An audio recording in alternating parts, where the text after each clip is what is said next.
ప్రభు అయిన యేసుక్రీస్తు నామంలో మీకు అందరికి వందనాలు తెలియజేస్తున్నాను. ఆది కాండము 12వ భాగము. ఆది కాండములోని కష్టాలు, ఆది కాండములోని సవాలుతో కూడిన భాగాలను అర్థం చేసుకోవడం. పరిచయం. ఆది కాండము బైబిల్ ప్రకటనకు పునాది అయినప్పటికీ సంఘ చరిత్ర అంతటా గణనీయమైన చర్చను రేకెత్తించిన అనేక భాగాలను ఇది కలిగి ఉంది. వీటిలో సృష్టి, సర్పం, దేవుని కుమారులు, నెఫీలీయులు, పితృ పురుషుల యుగం, జలప్రలయం, బాబేలు గోపురం, మెల్కిసెదెకు మరియు ఇతర కష్టమైన పాఠ్యాంశాలకు సంబంధించిన ప్రశ్నలు ఉన్నాయి. ఈ వాక్య భాగాలలో చాలా వాటిని సంపూర్ణ నిశ్చయంతో వివరించలేము, ఎందుకంటే లేఖనం ప్రతి ప్రశ్నకు సమాధానం ఇవ్వదు. అందువల్ల వ్యాఖ్యాతలు బైబిల్ స్పష్టంగా బోధించే విషయాలకు అనిశ్చితంగా మిగిలి ఉన్న విషయాలకు మధ్య తేడాను గుర్తించాలి. సరైన వ్యాఖ్యానం మూల గ్రంథంతోనే ప్రారంభమవుతుంది మరియు అనవసరమైన ఊహాగానాలను నివారిస్తుంది. ఇందులో 16 ప్రధాన విషయాలు కలవు. మొదటగా ఆది కాండములో దినము అనే పదానికి అర్థం, క్లిష్టత. దినం అనే పదం దేనిని సూచిస్తుంది? అక్షరాల 24 గంటల దినమా, ఒక సుదీర్ఘ భూగర్భ యుగమా, ఒక ప్రతీకాత్మక కాలమా? బైబిల్ పరిశీలనలు. దినం అనే పదంతో పాటు క్రమ సంఖ్యలు, మొదటి దినము, రెండవ దినము మొదలైనవి.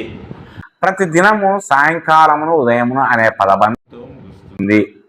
సృష్టి వారము ఇశ్రాయేలు పని వారానికి నమూనముగా ఉంది. నిర్గమకాండం 20వ అధ్యాయము 8 నుంచి 11 వచనాలు ముగింపు. 6 సృష్టి దినాలను 6 సాధారణ దినాలుగా, ఆ తర్వాత దేవుని 7వ దిన విశ్రాంతిగా అర్థం చేసుకోవడమే అత్యంత సహజమైన పఠనము. రెండవ ప్రధాన విషయము సూర్యునికి ముందు వెలుగు సృష్టి. ఆది కాండం 1వ అధ్యాయం 3 నుంచి 19 వచనాలు క్లిష్టత. 4వ రోజున సూర్యునికి సృష్టికి ముందు వెలుగు ఎలా ఉనికిలో ఉండగలిగింది? వివరణ. దేవుడే స్వయంగా వెలుగు సృష్టికర్త. వెలుగు ఉనికి సూర్యునిపై ఆధారపడి ఉండదు. అప్పటికే ఉన్న వెలుగును పరిపాలించడానికి మరియు ఋతువులు, పగళ్ళు, సంవత్సరాలకు సూచనలుగా పనిచేయడానికి సూర్యుడు, చంద్రుడు మరియు నక్షత్రాలు తర్వాత నియమించబడ్డాయి. ఇది సృష్టిపై దేవుని సార్వభౌమాధికారాన్ని ప్రదర్శిస్తుంది. మూడవ ప్రధాన విషయం 2 సృష్టి వృత్తాంతాలు. ఆది కాండం 1 మరియు 2వ అధ్యాయము. క్లిష్టత.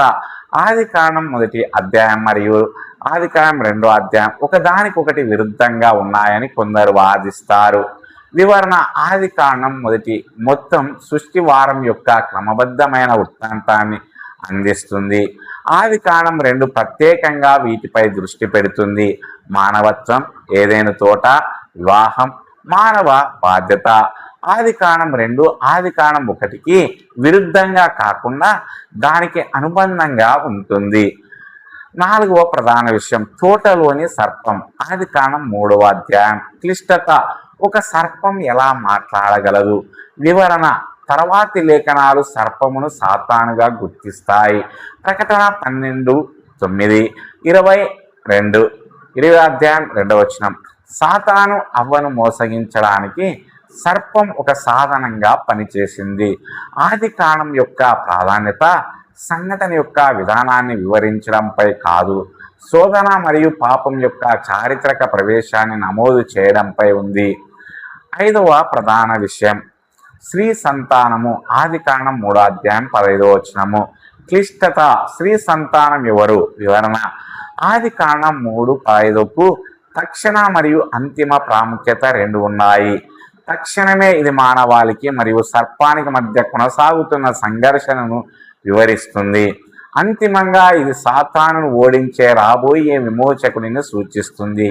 ఈ వచనం బైబిల్ యొక్క విమోచన సందేశాన్ని పరిచయం చేస్తుంది.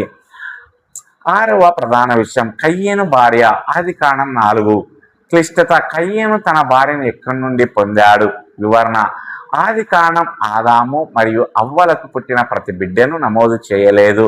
ఆది కాండం 5:4 ఆదాముకు కుమారులు మరియు కుమార్తెలు ఉన్నారని చెబుతుంది. కాబట్టి కయ్యేను తన సోదరిమణులలోనే ఒకరిని లేదా దగ్గరి బంధువుని వివాహం చేసుకున్నాడు. మానవ చరిత్ర ప్రారంభంలో అటువంటి వివాహాలు అవసరం. ఎందుకంటే మానవ జాతి మొత్తం ఒకే కుటుంబం నుండి వచ్చింది. తర్వాత ఈ వివాహాలు దేవుని శాసనం ద్వారా నిషేధించబడ్డాయి. 7వ ప్రధాన విషయం పితృపురుషుల దీర్ఘాయువులు. క్లిష్టత. ప్రజలు వందల సంవత్సరాలు ఎందుకు జీవించారు? వివరణ. జలప్రళయానికి ముందు అసాధారణంగా సుదీర్ఘమైన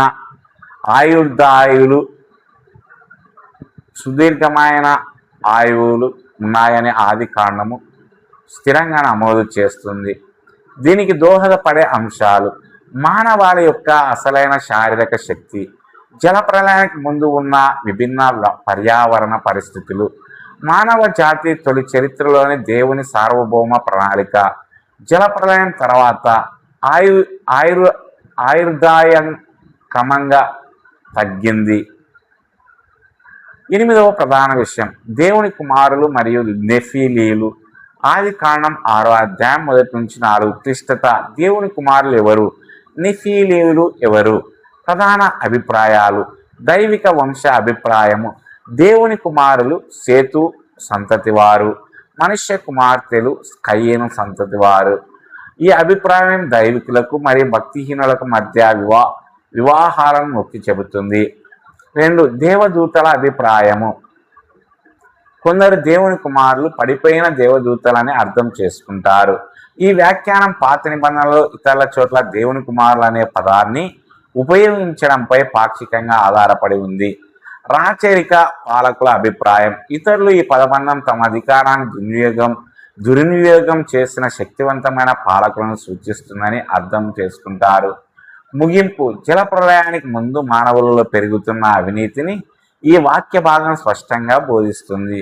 దేవుని కుమారులు ఎవరనేది చర్చనీయాంశంగా ఉంది మరియు లేఖనం స్పష్టంగా చెప్పని చోట వాక్యతలు మూర్ఖపు పట్టుదలను విడిచిపెట్టాలి.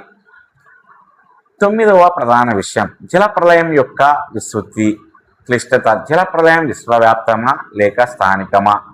బైబిల్ ఆధారాలు. ఆది కాండం పదే ఇలా చెబుతుంది: సమస్త ప్రాణులు నశించిపోయాయి, అత్యున్నతమైన పర్వతాలు కప్పబడ్డాయి, ఊడలో ఉన్నవారు మాత్రమే బతికారు. ముగింపు. అత్యంత సూటిగా అర్థం చేసుకుంటే అది ఆ కాలంలోని జనవాస ప్రపంచం మొత్తాన్ని తీర్పు తీర్చిన విశ్వవ్యాప్త జలప్రళయం అని వివరిస్తుంది. 10వ ప్రధాన విషయం బాబేలు గోపురం. ఆది కాండం 11వ అధ్యాయము. క్లిష్టత. అన్ని భాషలు బాబేలులోనే పుట్టాయా? వివరణ. మానవాళి యొక్క ఐక్య తిరుగుబాటుపై దేవుని తీర్పుగా ఆది కాండం బాబేలును చూపిస్తుంది. దేవుడు మానవ భాషను గందరగోళపరిచి దేశాలను చెదరగొట్టాడు. ఈ సంఘటన మానవ చరిత్రపై దేవుని సార్వభౌమ పరిపాలనలో భాగంగా భాషలు మరియు ప్రజల వైవిధ్యాన్ని వివరిస్తుంది. 11వ ప్రధాన విషయము మెల్కిసెదెకు. ఆది కాండం 14. క్లిష్టత. మెల్కిసెదెకు ఎవరు? ప్రధాన అభిప్రాయాలు. మొదటగా ఒక చారిత్రక రాజు, యాజకుడు. మెల్కిసెదెకు షాలేము రాజు మరియు సర్వోన్నత దేవుని యాజకుడు. అతను ఒక చారిత్రక వ్యక్తిగా సేవ చేశాడు. అతని యాజకత్వం క్రీస్తుకు పూర్వ సూచనగా ఉంది. 2వది ఇతర వ్యాఖ్యానాలు. కొందరు మెల్కిసెదెకు ఒక దేవదూత అని లేదా క్రీస్తు యొక్క అవతారానికి పూర్వరూపమని సూచించారు. ముగింపు. క్రొత్త నిబంధన మెల్కిసెదెకును ఒక చారిత్రక యాజకుడిగా చూపిస్తుంది. అతని విశిష్టమైన యాజకత్వం క్రీస్తు యొక్క నిత్య యాజకత్వానికి పూర్వ సూచనగా ఉంది. హెబ్రీ 7వ అధ్యాయము. 12వ ప్రధాన విషయం అబ్రహాము ఇస్సాకును బలిగా అర్పించడం. ఆది కాండం 22వ అధ్యాయం. క్లిష్టత. ఇస్సాకును బలిగా అర్పించమని దేవుడు అబ్రహామును ఎందుకు ఆజ్ఞాపించాడు? వివరణ. ఇస్సాకును మానవ బలిగా అర్పించాలని దేవుడు ఎన్నడూ ఉద్దేశించలేదు. ఈ సంఘటన అబ్రహాము విశ్వాసానికి ఒక పరీక్ష.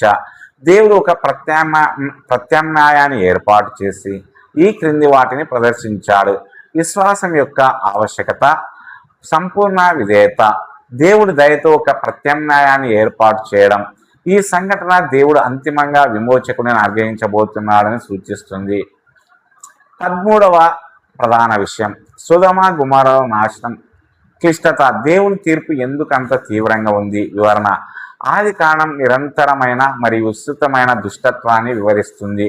తీర్పుకు ముందు దేవుడు ఆ పట్టణాలను సహనంతో హెచ్చరించాడు. ఈ నాశనం వీటిని ప్రదర్శిస్తుంది. దేవుని పరిశుద్ధత, ఆయన న్యాయం, ఆయన సహనం, నిరంతర తిరుగుబాటుపై ఆయనకున్న తీర్పు నిశ్చయత. 14వ ప్రధాన విషయం, యోసేపు అధికారంలోనికి రావడం. క్లిష్టత. యోసేపు కేవలం అదృష్టవంతుడా? వివరణ. ఆది కాండం యోసేపు విజయాన్ని స్థిరంగా దైవ సంరక్షణకు ఆపాదిస్తుంది. ఈ గ్రంథం పదే పదే ఇలా చెప్తుంది: యెహోవా యోసేపుతో ఉండెను. అతని ఉన్నతి కేవలం మానవ విజయం కాకుండా దేవుని సార్వభౌమ ఉద్దేశాన్ని నెరవేర్చింది.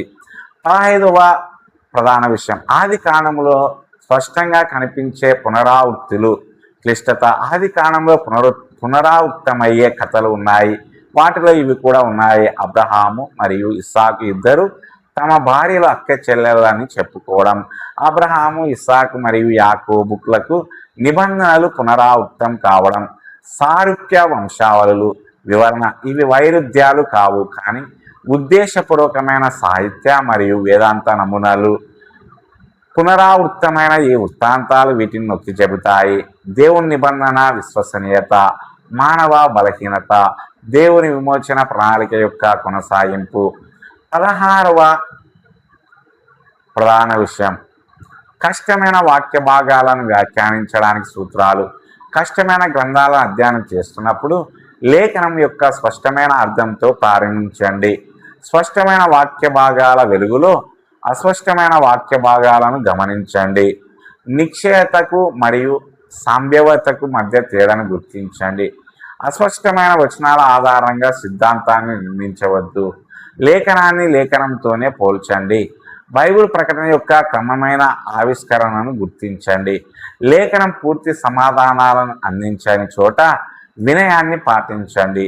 ముఖ్య పదాలు: సృష్టి, దినము, సర్పము, స్త్రీ సంతానము, కయీను భార్య, నెఫిలీలు, దేవుని కుమారులు, జలప్రలయము, బాబేలు, మెల్కిసెదెకు, దైవ సంకల్పము, వ్యాఖ్యాన శాస్త్రము.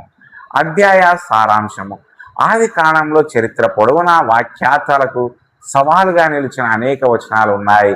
సృష్టి దినాలు, మాట్లాడే సర్పము, కయ్యేను భార్య, దేవుని కుమారులు, నెఫిలీలు, జలప్రలయము, బాబేలు, మెల్కిసెదెకు మరియు అబ్రహాము, ఇస్సాకును బలిగా అర్పించడం వంటి అంశాల చుట్టూ ఉన్న ప్రశ్నలకు జాగ్రత్తగా వ్యాఖ్యానం అవసరము.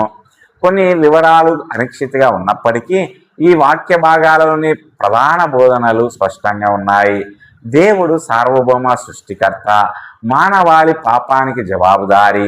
దేవుడు చెడును తీర్పు తీరుస్తాడు మరియు ఆయన విమోచన ప్రణాళిక ఆయన విశ్వసనీయ ఉద్దేశాల ప్రకారం జరుగుతుంది. సరైన వ్యాఖ్యానం లేఖనాల స్పష్టమైన బోధనకు మరియు వినయం అవసరమైన విషయాలకు మధ్య తేడాను గుర్తిస్తుంది. దేవుడు ఈ మాటలు దీవించునుగాక. ఆమేన్.